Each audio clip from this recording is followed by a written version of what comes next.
ఆరోగ్య ఆనంద సమాజమే లక్ష్యంగా కూటమి ప్రభుత్వం పనిచేస్తోందని ముఖ్యమంత్రి చంద్రబాబు అన్నారు. ఆ దిశగా ప్రణాళికలు రూపొందిస్తున్నామని చెప్పారు.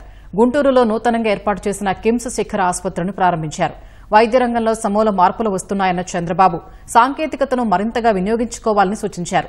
జెనెటికల్ పరీక్షల ద్వారా ఎటువంటి రోగాలు రాబోతున్నాయో ముందుగానే తెలుసుకునే అవకాశం ఉంటుందన్నారు. అప్పుడు వాటికి తగిన చికిత్సలు చేయవచ్చని చెప్పారు.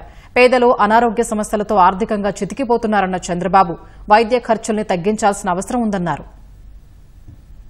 రాష్ట్రంలో 90% డిసీజెస్ ఏమేమి వస్తున్నాయి? ఈ 90% డిసీజెస్ ని ప్రివెంట్ చేయగలిగితే ఏమేం చేయాలి? ఒకటి ప్రివెంటివ్ హెల్త్, హ్యాబిట్స్ విషయం, ఎక్సర్సైజ్, లేకపోతే స్లీప్, దీనికంటే కూడా అలవాట్లు, ఇవన్నీ కూడా లైఫ్ స్టైల్స్ గాని కొద్దిగా మనం మార్చుకోగలిగితే చాలా వరకు హాస్పిటల్కి వచ్చే పరిస్థితే రాదు. నేను ఇంకా ఒక స్టేజ్ ముందుకు వెళ్తున్నా. మీరు తినే ఫుడ్ కూడా నేచురల్ ఫుడ్ ఉండాలని ప్రపంచంలోనే నేచురల్ ఫార్మింగ్ నెంబర్ 1 ఏ రాష్ట్రం అంటే దానికి చిరునామాగా ఆంధ్రప్రదేశ్ తయారవుతుంది, తయారు చేస్తున్నాం.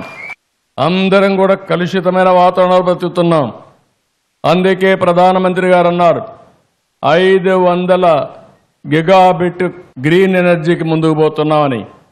అందులో 160 గిగాబిట్ అంటే 1/3 దేశంలో ప్రొడ్యూస్ చేసే గ్రీన్ ఎనర్జీ ఆంధ్రప్రదేశ్లో ప్రొడ్యూస్ చేయబోతున్నామని చెప్పి కూడా నేను మీకు తెలియజేస్తున్నా. దీనివల్ల లాభాలు ఏమిటని మీరు ఆలోచిస్తే ప్రతి ఒక్క ఇల్లు ఇంటిపైన సోలార్ ఉత్పత్తి చేసుకునే పరిస్థితి వస్తుంది.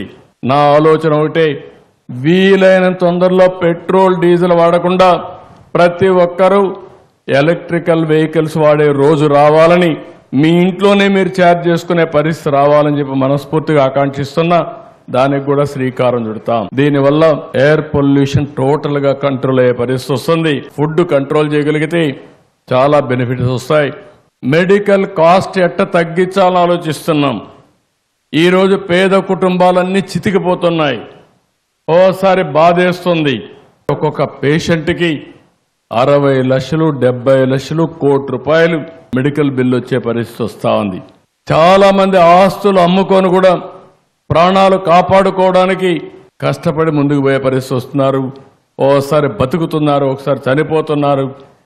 కానీ చనిపోయిన తర్వాత ఆ ఫ్యామిలీని చూస్తే ఫైనాన్షియల్ గా చితికిపోయే పరిస్థితికి వస్తున్నారు.